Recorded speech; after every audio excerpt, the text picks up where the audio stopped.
अस्सलामुअलैकुम students, welcome to अपनी computer class. तो स्टूडेंट, आज की क्लास से हम ग्रेड 10 की जो न्यू बुक आई है कंप्यूटर की, उसके चैप्टर नंबर 3 की लेक्चर सीरीज को स्टार्ट करेंगे। स्टूडेंट, ये लेक्चर सीरीज आप लोगों के लिए बहुत ही ज्यादा इंपॉर्टेंट होने वाली है, क्योंकि ना सिर्फ इसमें आपके थ्योरी के पेपर में क्वेश्चन आएगा इस चैप्टर में से, बल्कि आपके प्रैक्टिकल के एग्जाम में भी इस चैप्टर में से क्वेश्चन आएगा। तो इसमें मौजूद तमाम कॉन्सेप्ट्स को हम बहुत ही ज्यादा डिटेल में और बहुत ही सिंपल तरीके से अंडरस्टैंड करेंगे। तो स्टूडेंट, हमारा लेक्चर 1 है introduction to Python programming. Students, Python programming की तरफ मूव करने से पहले हमें कुछ बेसिक कॉन्सेप्ट का पता होना चाहिए, जैसे हमारे पास एक प्रोग्राम क्या होता है। आप पहली क्लासेस में भी पढ़ के आए हो कि प्रोग्राम क्या होता है।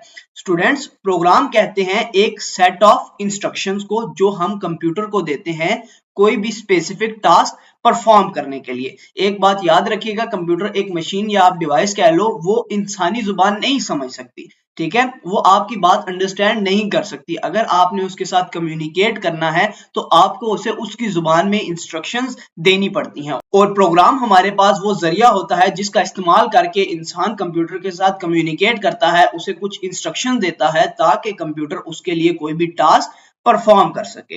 ये जो भी इंस्ट्रक्शंस होती हैं या प्रोग्राम्स होते हैं, ये किसी स्पेसिफिक प्रोग्रामिंग लैंग्वेज में लिखे जाते हैं। कंप्यूटर इन तमाम इंस्ट्रक्शंस को स्टेप बाय स्टेप फॉलो करता है और उसके अक्रॉस आपको रिजल्ट जनरेट करके दे देता है। अगर स्टूडेंट एग्जाम्पल की बात करें तो आपने ना एक कैलकुलेटर ऐप का एक प्रोग्राम लिखा है। अब कैलकुलेटर ऐप के प्रोग्राम में आपने कुछ इंस्ट्रक्शंस लिखी हैं जो कंप्यूटर को ये बता रही हैं कि उसने नंबर किस तरह से इनपुट लेना है और उस पे कैलकुलेशंस किस तरह से परफॉर्म करनी है और किस तरह से आपको रिजल्ट डिस्प्ले करवाना है। अगर स्टूडेंट हम बात करें कि प्रोग्रामिंग क्या है, प्रोग्रामिंग एक प्रोसेस है राइटिंग इंस्ट्रक्शंस का, या आप कह लो प्रोग्राम बनाने का जो प्रोसेस है उसे हम बोलते हैं प्रोग्रामिंग। हम कोई भी प्रोग्राम किसी स्पेसिफिक लैंग्वेज में लिखते हैं उसे हम कहते हैं प्रोग्रामिंग, और उस लैंग्वेज में लिखने का फायदा ये होता है कि कंप्यूटर उसको इजीली अंडरस्टैंड कर सकता है। स्टूडेंट्स, जो भी बंदा प्रोग्राम या इंस्ट्रक्शन लिखता है उसे हम बोलते हैं प्रोग्रामर। कंप्यूटर उन इंस्ट्रक्शंस को समझता है और उसके अक्रॉस हमें रिजल्ट जनरेट करके दे देता है। नेक्स्ट स्टूडेंट, हमारा बहुत ही इंपॉर्टेंट कॉन्सेप्ट कि हम प्रोग्रामिंग का यूज क्यों करते हैं। प्रोग्रामिंग का हमें समझ आ गई कि सेट ऑफ इंस्ट्रक्शन लिखने का जो प्रोसेस होता है उसे हम बोलते हैं प्रोग्रामिंग, और हमें यह भी पता चल गया कि कंप्यूटर हमारे पास खुद से कोई काम नहीं करता। कंप्यूटर से हमें कोई काम करवाना है तो उसे इंस्ट्रक्शंस देनी पड़ेंगी, और अगर कंप्यूटर को हमें इंस्ट्रक्शंस देनी है तो उसके लिए हमें प्रोग्राम का इस्तेमाल करना पड़ेगा। अगर हम प्रोग्रामिंग का यूज करते हैं तो इससे हमारा बहुत सारा टाइम बचता है।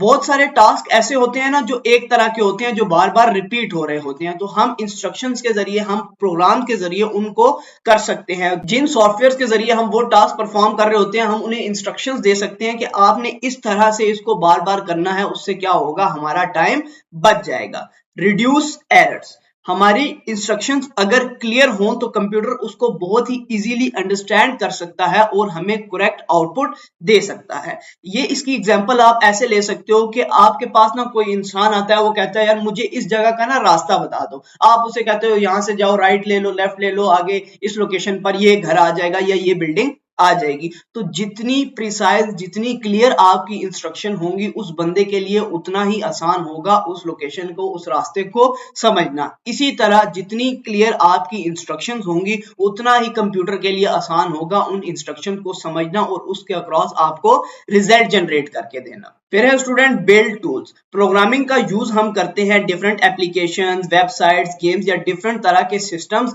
बनाने के लिए। विदाउट प्रोग्रामिंग कंप्यूटर खुद से कोई काम नहीं कर सकता, ठीक है। कंप्यूटर वही काम करेगा जो आप उसे इंस्ट्रक्शंस दोगे, और इंस्ट्रक्शंस देने के लिए आपको प्रोग्रामिंग का यूज करना पड़ता है। नेक्स्ट है स्टूडेंट हमारा व्हाट इज पाइथन, कि ये हमारे पास पाइथन क्या चीज है। बहुत सारे स्टूडेंट इसके मुतालिक जानते भी होंगे। पाइथन के बारे में आपने ये याद रखना है, पाइथन एक बिगनर्स फ्रेंडली प्रोग्रामिंग लैंग्वेज है। बिगनर्स फ्रेंडली का मतलब है कि जो लोग इसको पहली दफा सीख रहे होते हैं ना, उनके लिए भी ये बहुत ज्यादा आसान हो जाती है। अगर स्टूडेंट हम प्रोग्रामिंग लैंग्वेजेस की बात करें ना, तो हमारे पास दो तरह की प्रोग्रामिंग लैंग्वेजेस होती हैं। एक होती है हमारे पास लो लेवल, जो आप 9th क्लास में भी पढ़ के आए हो। एक होती है हमारे पास high level. Low level languages को हम कहते हैं कि ये हमारी कंप्यूटर अंडरस्टैंडेबल लैंग्वेज है, जैसे हमारे पास मशीन लैंग्वेज होगी, क्योंकि कंप्यूटर जितनी भी इंस्ट्रक्शन समझता है वो मशीन लैंग्वेज में ही समझता है। लेकिन जो पाइथन है वो हमारे पास हाई लेवल लैंग्वेज है। हाई लेवल लैंग्वेज का मतलब ये है कि ये नेचुरल इंग्लिश बेस्ड लैंग्वेज है। इसमें आप नेचुरल इंग्लिश का यूज करते हो इंस्ट्रक्शंस लिखने के लिए। यही वजह है कि ये बहुत ही ज्यादा सिंपल है और इजी टू रीड है, क्योंकि ये हाई लेवल प्रोग्रामिंग लैंग्वेज है और इंग्लिश बेस्ड है। तो कोई भी बंदा जो न्यू हो या वो प्रोफेशनल हो वो इसको इजीली यूज कर सकता है और इसका इस्तेमाल करते हुए प्रोग्राम लिख सकता है और अपने कोई भी काम, अपने टास्क एफिशिएंटली परफॉर्म कर सकता है। स्टूडेंट्स, इस टॉपिक को पढ़ते हुए ना आपके जहन में एक क्वेश्चन आएगा कि भाई हमें पाइथन ही क्यों पढ़ाई जा रही है और पाइथन की इतनी ज्यादा बात क्यों होती है कि हम कहते हैं पाइथन का बहुत ज्यादा स्कोप है, मार्केट में पाइथन की बहुत ज्यादा डिमांड है। एक बात तो हम कर चुके हैं कि पाइथन जो है वो इजी टू लर्न है, क्योंकि उसका सिंटैक्स जो है वो बहुत ही ज्यादा सिंपल है। कोड सिंपल इंग्लिश में लिखा होता है, उसको समझना, उसको रीड करना बहुत ही ज्यादा आसान हो जाता है। फास्ट लर्निंग है, बिगनर्स भी उसको बहुत जल्दी सीख सकते हैं और अपने लिए छोटे छोटे प्रोग्राम्स बना सकते हैं। एक और इंपॉर्टेंट चीज है स्टूडेंट, वो वर्सेटाइल है। वर्सेटाइल का मतलब है कि ये बहुत ज्यादा फील्ड्स में यूज होती हैं। इससे पहले जो प्रोग्रामिंग लैंग्वेजेस थी ना वो स्पेसिफिक काम करती थी, लेकिन पाइथन ऐसी लैंग्वेज है जो आप हर फील्ड में यूज कर सकते हो। आप इससे हर तरह का काम करवा सकते हो। आपने वेबसाइट बनानी है, पाइथन का यूज कर सकते हो। आपने सॉफ्टवेयर बनाने हैं, पाइथन का यूज कर सकते हो। आपने डाटा एनालिसिस का काम करना है, पाइथन का यूज कर सकते हो। आपने एआई सिस्टम या एक्सपर्ट सिस्टम बनाने हैं, आप पाइथन का यूज कर सकते हो, या आप ऑटोमेशन में भी पाइथन का यूज कर सकते हो। यही वजह है कि पाइथन इतनी ज्यादा पॉपुलर है, क्योंकि ये इजी टू अंडरस्टैंड भी है और वर्सेटाइल भी है। मल्टीपल फील्ड्स में ये यूज हो सकती है। फिर है स्टूडेंट हमारे पास common uses of Python. Important short question आपका बन सकता है। स्टूडेंट्स, ये जो मैंने नोट्स बनाए हैं ये मैंने आपकी बुक से ही बनाए हैं। ये बहुत ही ज्यादा प्रिसाइज नोट्स हैं, आप इनसे भी प्रिपरेशन कर सकते हो। मैं तमाम स्लाइड्स जो भी लेक्चर होगा उसके कमेंट में उसका लिंक पिन कर दूंगा, तो वहां से आप उसको इजीली फ्री में डाउनलोड कर सकते हो। अगर हम यूजेस की बात करें तो पाइथन का इस्तेमाल हम वेब डेवलपमेंट में कर सकते हैं, डाटा एनालिसिस में कर सकते हैं, आर्टिफिशियल इंटेलिजेंस में कर सकते हैं, ऑटोमेशन में कर सकते हैं और सॉफ्टवेयर डेवलपमेंट में कर सकते हैं। इतनी सारी फील्ड्स में हम इसका यूज कर सकते हैं। यही वजह है कि ये इतनी ज्यादा पॉपुलर लैंग्वेज है। स्टूडेंट्स, अगर बेसिक प्रोग्रामिंग कॉन्सेप्ट की बात करें तो ये वो कॉन्सेप्ट है ना जो आज से पहले आप अपनी कंप्यूटर की डेफिनेशन में पढ़ते हुए आए थे कि कंप्यूटर एक ऐसी मशीन है जिसे आप इनपुट देते हो, वो उसे प्रोसेस करती है और आपको आउटपुट देती है। बेसिकली प्रोग्रामर जो होता है वो भी इसी सीक्वेंस ऑफ स्टेप्स को फॉलो करता है। पहले वो कंप्यूटर को देगा इंस्ट्रक्शंस किसी भी प्रोग्रामिंग लैंग्वेज का इस्तेमाल करके। अब कंप्यूटर क्या करेगा, उन इंस्ट्रक्शंस को एग्जीक्यूट करेगा और रिजल्ट जनरेट करेगा। इंस्ट्रक्शंस को एग्जीक्यूट करने का मतलब ये है कि वो देखेगा कि भाई मुझे जो टास्क परफॉर्म करने के लिए कहा गया था, मुझे जो ऑर्डर्स दिए गए थे, क्या मैं उनको सही तरह से पूरा कर रहा हूं या नहीं। तो हमारे पास फिर क्या आ जाएगा, हमारा फाइनल रिजल्ट अपीयर होकर आ जाएगा। एग्जाम्पल के तौर पे स्टूडेंट, जैसे हमारे पास ना एक कैलकुलेटर प्रोग्राम है। कैलकुलेटर प्रोग्राम को हम कुछ नंबर्स इनपुट दे रहे हैं। लेट्स सपोज हमने एक 8 दे दिया, एक 10 दे दिया। अब हम उसे कह रहे हैं भाई इंस्ट्रक्शन दिया, इन दोनों को ऐड कर दो। तो वो इन्हें प्रोसेस करेगा, वो इन दोनों को ऐड करेगा और हमें रिजल्ट दे देगा।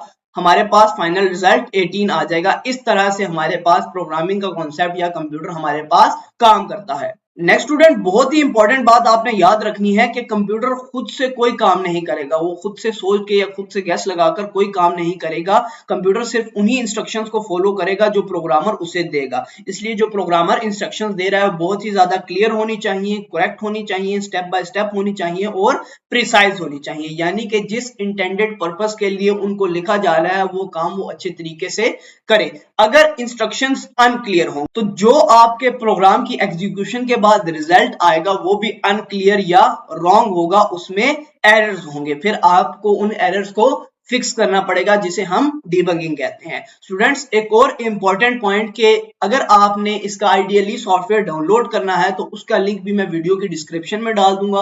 आपने सिर्फ उस लिंक पर क्लिक करना है, वो आपको उस पेज पर ले जाएगा। आपने वहां से उसको डाउनलोड कर लेना है और जो भी प्रोग्राम की प्रैक्टिस करनी हुई आप उस पर इजीली कर सकते हो। और मैं वो आइडियली का लिंक दूंगा जो तमाम कंप्यूटर्स पे इजीली चल जाएगा। बहुत हैवी सॉफ्टवेयर वो नहीं होगा। तो स्टूडेंट, उम्मीद है ये कॉन्सेप्ट्स आपके क्लियर हो गए होंगे। हमने इस लेक्चर में जो भी डिस्कशन की है वो आपको समझ आ गई होगी। मिलते हैं नेक्स्ट वीडियोस में, तब तक अपना ख्याल रखिएगा।